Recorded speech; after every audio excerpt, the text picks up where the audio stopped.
ஒரு நாள் ஒரு யஹூதி ரசூலுல்லாஹி ஸல்லல்லாஹு அலைஹி வஸல்லம் அவர்களிடத்துல வந்து ஒரு கேள்வி ஒன்று கேட்கிறாங்க. என்ன கேள்வி? இந்த பூமியில ஆக சிறந்த இடம் என்ன, அல்லாஹ்வுக்கு விருப்பமான இடம் என்ன? அந்த நேரத்தில் ரசூலுல்லாஹி ஸல்லல்லாஹு அலைஹி வஸல்லம் அவங்க சொன்னாங்க, அந்த யஹூதிக்கு எனக்கு பதில் தெரியாது, நான் ஜிப்ரீல் கிட்ட கேட்டுதான் சொல்லணும் என்பதாக சொன்னாங்க. எப்ப ஜிப்ரீல் அலைஹி ஸலாத்து வஸ்ஸலாம் அவங்க வந்தாங்களோ, ரசூலுல்லாஹி ஸல்லல்லாஹு அலைஹி வஸல்லம் அவங்க சொன்னாங்க, ஜிப்ரீல் ஒரு யஹூதி இப்படி ஒரு கேள்வி ஒன்று கேட்டார், இதுக்கு என்ன பதில்? சொன்னாங்க, யா ரசூலல்லாஹ் எனக்கும் தெரியாது, இது அல்லாஹ் கிட்ட கேட்டுதான் சொல்லணும். கணியத்துக்குரிய சகோதரர்களே, நண்பர்களே, ரிவாயத்தில் வருவது ஜிப்ரீல் அலைஹி ஸலாத்து வஸ்ஸலாம் அல்லாஹ்க்கு சுப்ஹானஹு வ தஆலா இடத்துல பேய்த்து அதுக்குரிய பதிலை எடுத்துக்கொண்டு வந்து ரசூலுல்லாஹி ஸல்லல்லாஹு அலைஹி வஸல்லம் அவங்களுக்கு கொடுத்த முறையை சொல்றாங்க. நான் அல்லாஹ்க்கு சுப்ஹானஹு வ தஆலா இடத்துல என்னுடைய முழு வாழ்க்கையில இந்த கேள்விக்கு பதில அல்லாஹ் தருவதற்காக வேண்டி என்னை எவ்வளவு சமீபமாக்கி கொண்டானோ, கிட்டையாக்கி கொண்டானோ, இந்த அளவு என்னைய இதுக்கு முன்னால் அல்லாஹ்க்கு சுப்ஹானஹு வ தஆலா நெருக்கினதே கிட்டையாக்கினதே கிடையாது என்பதாக சொல்றார். எனக்கும் அல்லாஹ்வுக்கு மத்தியில வெறும் 70,000 நூறுடைய ஹிஜாப், அதை தவிர வேறொன்றுமே இருக்கல்ல. அந்த அளவுக்கு அல்லாஹ் என்னைய கிட்ட எடுத்து சமீபமாக எடுத்து அதுக்கப்புறம் அல்லாஹ்க்கு சுப்ஹானஹு வ தஆலா பதில சொன்னான், அஹப்புல் பிலாதி இலல்லாஹ் மசாஜிதுஹா, அல்லாஹ்க்கு ஆக விருப்பமான இடம் அது மஸ்ஜித்கள் தான் என்பதாக சொன்னார். கண்ணியத்துக்குரிய சகோதரர்களே, நண்பர்களே, இது ஒரு உதிப்பாக ரசூலுல்லாஹுடைய உள்ளத்துல போட இருந்துச்சு, அல்லது ஜிப்ரீல் அலைஹி ஸலாத்து வஸ்ஸலாம் அவங்க கேட்ட உடனே சொல்ல இருந்துச்சு. ஆனா அல்லாஹ்க்கு சுப்ஹானஹு வ தஆலா எதை எடுத்து காட்டுறான்டா, ஆக முக்கியமான ஒரு கேள்வி கேட்கப்பட்டிருக்குது. எனவே இந்த கேள்விக்கு பதில் ஜிப்ரீல் நீங்க எனக்கு ரொம்ப நெருக்கமாக வாங்க, நான் உங்களுக்கு பதில சொல்றேன் என்பதாக காட்டுறான். எனவே கண்ணியத்துக்குரிய சகோதரர்களே, நண்பர்களே, ரப்புல் ஆலமீனுக்கு உலகத்துல ஆக விருப்பமான இடம் அது மஸ்ஜித் தான், அது மஸ்ஜித் தான். எனவே கியாமத்துடைய நாள் அல்லாஹ்க்கு சுப்ஹானஹு வ தஆலா அர்ஷுடைய நிழலை கொடுக்கக்கூடிய 7 கூட்டத்தார்கள் இருப்பாங்க. 7 கூட்டத்தார்கள். அதுல ஒருவர் தான் கண்ணியத்துக்குரிய சகோதரர்களே, நண்பர்களே, ஹதீஸ்ல ரசூலுல்லாஹி ஸல்லல்லாஹு அலைஹி வஸல்லம் அவங்க தெளிவாகவே சொன்னாங்க, வகல்புஹு முஅல்லகுன் பில் மஸ்ஜித், யாருடைய உள்ளம் மஸ்ஜிதோட தொடர்பாக இருக்குதோ, அவர் இருக்கிறார் கடையில, அவர் போறார் குடும்பத்துக்கு, அவர் போறார் வெளிநாட்டுக்கு, ஆனா அவருடைய உள்ளம் மஸ்ஜிதோட தான் தொடர்பாக இருக்குது. ஹத்தா யஊத இலைஹி, அந்த மஸ்ஜிது கிட்ட திரும்பி வரும் வரை அவருடைய உள்ளம் மஸ்ஜிதோடே தான் தொடர்பாக இருக்குது. எப்படி ஒரு மீனை தூக்கி தண்ணிக்கு வெளியே போட்டா துடிச்சு துடிச்சு துடிச்சு அந்த மீன் தண்ணிக்குள்ள போக காட்டி நிம்மதி அடைய வாட்டிச்சோ, அதே மாதிரி அர்ஷுடைய நிழல் அல்லாஹ்க்கு சுப்ஹானஹு வ தஆலா ஒரு மனிதனுக்கு தருவான். அந்த மனிதனுடைய உள்ளம் அது மஸ்ஜிதோட தான் இருக்குது. மஸ்ஜித்ல இருந்து வெளியே போய்ட்டாரா, திரும்பி மஸ்ஜித்குள்ள வரும் வரை அவருடைய உள்ளத்தில் ஒரு நிம்மதி இருக்காது. இந்த மனிதனுக்கு அல்லாஹ்க்கு சுப்ஹானஹு வ தஆலா அர்ஷுடைய நிழலை கொடுக்கிறதாக ரிவாயாத்கள்ல வந்திருக்குது.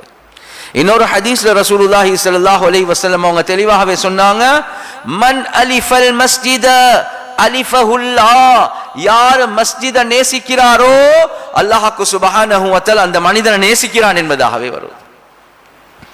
கண்ணியத்துக்குரிய சகோதரர்களே, நண்பர்கள், ஒரு முஃமின், ஒரு முஸ்லிமுக்கு அடையாளம் என்ன? அவருடைய தொடர்பு மஸ்ஜிதோடு இருக்கும், அவருடைய முஹப்பத் மஸ்ஜிதோடு இருக்கும். எனவே யாரு மஸ்ஜிதை நேசிக்கிறாங்களோ அல்லாஹ்க்கு சுப்ஹானஹு வ தஆலா அந்த மனிதனை நேசிக்கிறான் என்பதாக கண்ணியத்துக்குரிய சகோதரர்களே, நண்பர்களே, ஹதீஸ்ல தெளிவாகவே ரசூலுல்லாஹி ஸல்லல்லாஹு அலைஹி வஸல்லம் அவங்க விளங்கப்படுத்தினாங்க.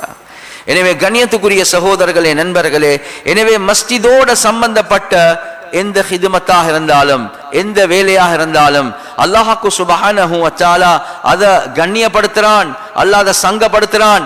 அது சுற்றிதான் ரிவாயாத்கள்ல வந்திருக்குது. மஸ்ஜிதுடைய கெட்டுமானம் என்று வந்தாலும் அதுக்கு அல்லாஹ்க்கு சுப்ஹானஹு வ தஆலா பெரும் கூலிகளை தாரான், பெரும் கூலிகள்.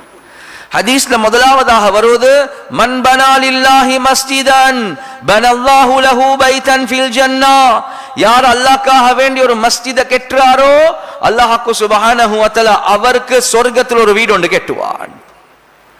சிலர்கள் சொல்லுவீங்க, ஹஸ்ரத் ஒரு மஸ்ஜிதை கெட்டுறதுக்கு எவ்வளவு கோடி தேவை ஹஸ்ரத், நாங்க எப்படி ஹஸ்ரத் மஸ்ஜிதுக்கு ஃபுல்லா ஸ்பான்சர் பண்றது, நானே ஒரு மிஸ்கீனாக இருக்கிறேன், ஃபக்கீராக இருக்கிறேன், எனவே ஹதீஸ்ல ரசூலுல்லாஹி ஸல்லல்லாஹு அலைஹி வஸல்லம் அவங்க விளங்கப்படுத்தினாங்க, மன் பனா லில்லாஹி மஸ்ஜிதன் கத்ர மஃஹஸி கதாத்தின்.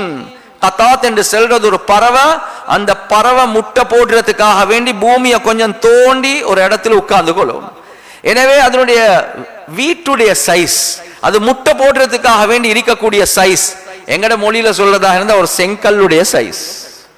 எனவே ஹதீஸ்ல ரசூலுல்லாஹி ஸல்லல்லாஹு அலைஹி வஸல்லம் அவங்க சொன்னாங்க, யார் இந்த கதாத் என்ற பறவை முட்டை போடுவதற்காக வேண்டி உட்காரக்கூடிய அந்த கூட்டுடைய அளவு யாரு மஸ்ஜிதுக்கு உதவி செய்வாங்களோ, சொல்ற மாதிரி ஒரு செங்கல்லுடைய அளவுக்கு சரி உதவி செய்வாங்களோ, பனல்லாஹு லஹு பைத்தன் ஃபில் ஜன்னah, அவருக்கு அல்லாஹ் சொர்க்கத்தில் ஒரு வீடு ஒன்று தருவான் என்பதாக ஹதீஸ்ல வருது. எனவே முழு பள்ளி தான் கெட்டேலாது, ஒரு செங்கல்லுடைய அளவுக்கு நீங்க உதவி செய்றீங்க, அல்லாஹ் சொர்க்கத்தில் ஒரு வீடு ஒன்று தருவான்.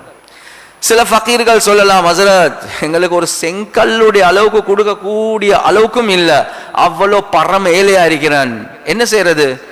ஹதீஸ்ல ரசூலுல்லாஹி ஸல்லல்லாஹு அலைஹி வஸல்லம் அவங்க சொன்னாங்க, மன் அக்ரஜ அதன் அனில் மஸ்ஜிதி, யார் மஸ்ஜித்ல இருந்து அழுக்குகளை ஊத்தைகளை எடுத்து வெளியே போடுறாரோ, பனல்லாஹு லஹு பைத்தன் ஃபில் ஜன்னah, அவருக்கும் அல்லாஹ் சொர்க்கத்தில் ஒரு வீடு ஒன்று தருவான் என்பதாக சொன்னார். கண்ணியத்துக்குரிய சகோதரர்களே, நண்பர்களே, அது சுற்றிதான் ஒரு பெண்மணி மஸ்ஜித சுத்தமாக்க கூடிய ஒரு பெண்மணி. அவ வருவா, மஸ்ஜித சுத்தமாக்குவா. எந்த மஸ்ஜித்? மஸ்ஜிதுன் நபவிய சுத்தமாக்கிட்டு போவாங்க. ரசூலுல்லாஹி ஸல்லல்லாஹு அலைஹி வஸல்லம் அவங்க கேட்டாங்க, என்னப்பா அந்த பெண்மணியை காண்றதுக்கு இல்லே? சொன்னாங்க, யா ரசூலுல்லாஹ், அவ நேத்து முந்தநாத்து மௌத்தாகிட்டா என்பதாக சொன்னாங்க. ஏனுக்கு அந்த செய்தியை சொல்லல? கண்ணியத்துக்குரிய சகோதரர்களே, நண்பர்களே, ரசூலுல்லாஹி ஸல்லல்லாஹு அலைஹி வஸல்லம் அவங்க அந்த கபர் கிட்ட போறாங்க. அங்க போய்த்து ஜனாசா தொழுந்ததாக ரிவாயாத்கள்ல வருது. ஒரு மஸ்ஜித், அந்த மஸ்ஜிதுடைய அழுக்குகளை ஒரு பெண்மணி சுத்தமாக்குறா, அது எவ்வளவு பொறுமதியான ஒரு ஹிதமத், ஒரு பொறுமதியான வேலை என்றது ரசூலுல்லாஹி ஸல்லல்லாஹு அலைஹி வஸல்லம் அவங்க காட்டுறாங்க. அது மட்டுமல்ல கண்ணியத்துக்குரிய சகோதரர்களே, நண்பர்களே, ஹலீஃபாக்களாக இருந்த உமர் ரலியல்லாஹு அன்ஹு அவங்க ஒவ்வொரு வெள்ளிக்கிழமை மஸ்ஜிதை சுத்தமாக்குற பொறுப்பு அவங்களே எடுத்துக்கொள்வாங்க. ஹலீஃபா, பிரசிடென்ட். நானும் நீங்களும் யோசிப்போம், நான் ஒரு மௌலவி, நான் ஒரு முஃப்தி, நான் ஒரு டாக்டர், நான் ஒரு என்ஜினியர், நான் ஒரு டீச்சர், எனக்கு மஸ்ஜித் என்ன? இது ஹலீஃபா உமர் கத்தாப் ரலியல்லாஹு அன்ஹு அவங்க வெள்ளிக்கிழமைக்கு போவாங்க, மஸ்ஜிதை சுத்தமாக்குவாங்க, பஹூர் என்று செல்லக்கூடிய வாசனைகளை அந்த புகையை பிடிப்பாங்க. ஏன் விரும்பினாங்க மஸ்ஜிதை சுத்தமாக்குறது?